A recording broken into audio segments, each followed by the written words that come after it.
Today we are going to a turbocharger core assembly change for Chevrolet beat. ഇത് നമ്മൾ ചെയ്യുന്നത് ഷവർലയുടെ beat എന്ന് പറയുന്ന ഒരു വണ്ടിയുടെ ടർബോ ചാർജർ. സാധാരണ രീതിയിൽ ഇത് പോകാനുള്ള ചാൻസ് ഒരുപാട് കൂടുതലാണ്. ഇതിൻ്റെ ഒന്ന് എയർ ഫിൽറ്റർ അടഞ്ഞു കഴിഞ്ഞാൽ നമ്മളിത് ടർബോയ്ക്കകത്ത് എയർ നല്ല വലിക്കാതെ വന്നിട്ട് ഓയിൽ ലീക്കായി ഓയിൽ തീർന്ന് ഇത് ടർബോ ചീത്തയാറുണ്ട്. രണ്ടാമെന്ന് പറഞ്ഞാൽ നമ്മൾ PCV എന്ന് പറഞ്ഞൊരു ക്യാമ്പിലൊരു ഫിൽറ്റർ വരും. ആ ക്യാമ്പ് ഫിൽറ്റർ ബ്ലോക്കായി കഴിഞ്ഞാൽ ഓയിൽ പ്രഷർ കൂടിയിട്ട് ഈ ഓയിൽ തള്ളിയിട്ട് ഓയിൽ തീരുന്നുണ്ടെങ്കിൽ ഈ ഷാഫ്റ്റ് ഒടിഞ്ഞ് ഇത് ചീത്തയായി പോകും. സാധാരണ ഇതിലിങ്ങനെ ഒടിഞ്ഞങ്ങ് പോകും. ഇതിപ്പോൾ ഒടിഞ്ഞ് കിടക്കുക. അതിനകത്ത് നമ്മളിത് സെറ്റ് ടെല്ലിലാണ് ഇത് വരുന്നത്. അപ്പോൾ ടെല്ലിൻ്റെ സാധനം തന്നെയാണ് നമ്മൾ ഇട്ട് കൊടുക്കുന്നത്. ഇങ്ങനെ ഒരു സാധനമാണ് ഇതിനകത്ത് വരുന്നത്. ഇതാണ് കോർ അസംബ്ലി എന്ന് പറയുന്നത്. ഇത് സെറ്റാണ് വരുന്നത്, മെഷീൻ ചെയ്യുന്നതാണ് ഇത് വരുന്നത്. ഇങ്ങനെ ഒരു പാർട്ട് നമ്പറിലാണ് വരുന്നത്. ഓക്കെ. ഇതിനുള്ള കാരണം എന്ന് പറയുന്നത് ഈ എയർ ഫിൽറ്റർ അടയുക, ഓയിൽ ലെവൽ കുറയുക, അതേമാതിരി PC ഫിൽറ്റർ ജാം ആകുക, ഓയിൽ സമയത്തിന് മാറാതിരിക്കുക, ഓയിൽ കുറയുന്നത് നോക്കാതിരിക്കുക.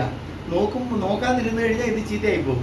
അപ്പോൾ ഇത് പോകുന്ന കാരണം ഒന്ന് ഓയിൽ കറക്റ്റ് നമ്മൾ നോക്കാത്തത് കൊണ്ടും ഓയിൽ സമയത്തിന് മാറാത്തത് കൊണ്ടും ഒരു കാരണമാണ്. പിന്നെ മൂന്നാമത്തെ കാരണമാണ് ഈ PC ഫിൽറ്റർ ജാം ആവുന്നത്.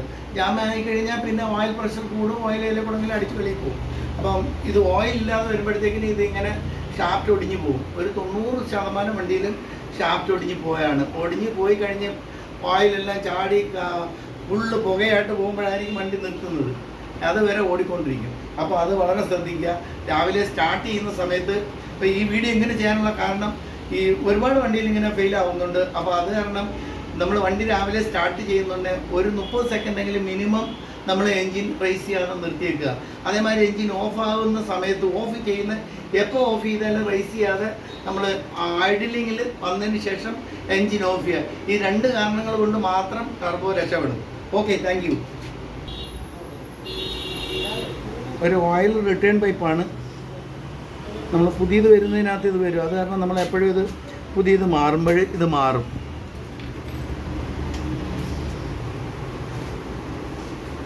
ഈ കോർ അസംബ്ലി ഇങ്ങനെ ഫുള്ളായിട്ട് കിട്ടുന്നത് കൊണ്ട് നമുക്ക് എളുപ്പമാണ്. അലുമിനിയം ബോഡിയും കൂടെ ചേർന്ന് വരും. ഈ കുറഞ്ഞതൊക്കെ ആണെങ്കിൽ പിന്നെ അലുമിനിയം ബോഡി ഇല്ലാതെ വരും. അത് നമ്മൾ എടുക്കാറില്ല.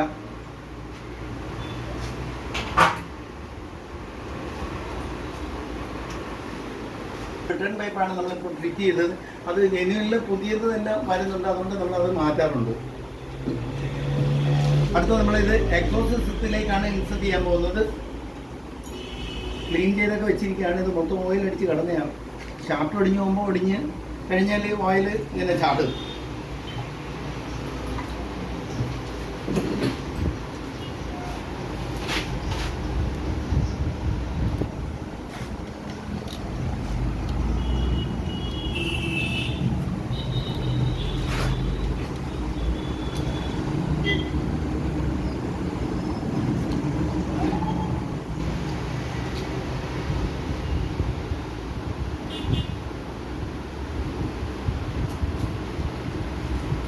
കോർ അസംബ്ലി നമ്മൾ എക്സോസ്റ്റ് സിസ്റ്റത്തിലേക്ക് ഇൻസെർട്ട് ചെയ്ത് കഴിഞ്ഞു. അതിന് ടൈറ്റ് ചെയ്താൽ മതിയാവും.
അടുത്തത് നമ്മൾ ആക്ച്വേറ്ററാണ് ഇത് ഫിറ്റ് ചെയ്യേണ്ടത്. ആക്ച്വേറ്റർ ഒരു വർക്കിംഗ് എന്ന് പറഞ്ഞാൽ ഇത് വാക്കം വലിച്ച് നിർത്തുക ചെയ്യുന്നത്. അപ്പം ടർബോ ഓപ്പൺ ആയിരിക്കും, വാക്കം വലിക്കുന്നുണ്ടെങ്കിൽ അതിനകത്തൊരു ബട്ടർഫ്ലൈ വാലിനുണ്ട്, അത് ക്ലോസ് ആവും. ക്ലോസ് ആകുമ്പോൾ പ്രഷർ കൂടും.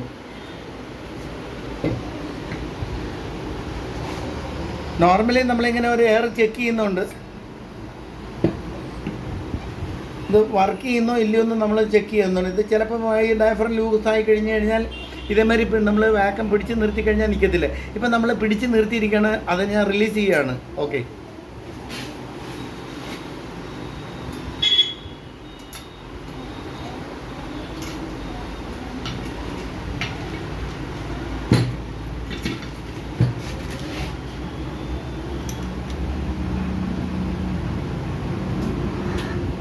നമ്മൾ ആക്ച്വേറ്റർ ഇൻസേർട്ട് ചെയ്യുകയാണ്.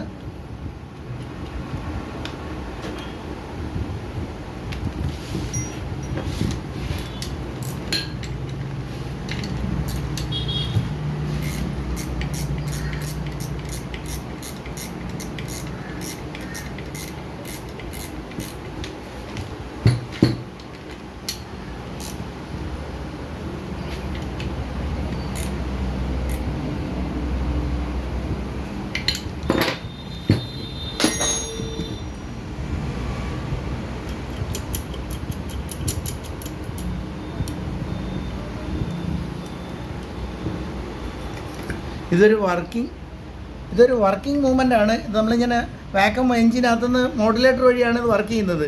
മോഡുലേറ്റർ വർക്ക് ചെയ്തില്ലെങ്കിൽ ഇത് വർക്ക് ചെയ്തില്ല. ഇപ്പം നമ്മൾ വാക്കം ചെക്ക് ചെയ്യാൻ പിടിച്ച് നിർത്തിയിരിക്കുകയാണ്, റിലീസ് ചെയ്തു.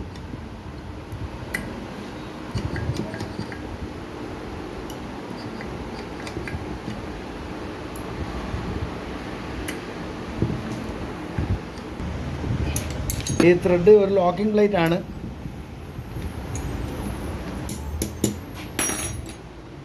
ടെസ്റ്റ് ചെയ്യുക.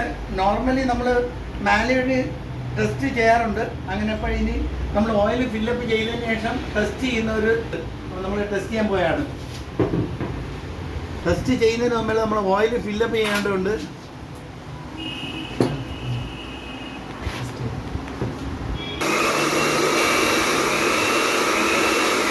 വീഡിയോ ഇഷ്ടപ്പെട്ടാൽ നിങ്ങൾ ലൈക്ക് ചെയ്യുക, ഷെയർ ചെയ്യുക, സബ്സ്ക്രൈബ് ചെയ്യുക. Okay, thank you.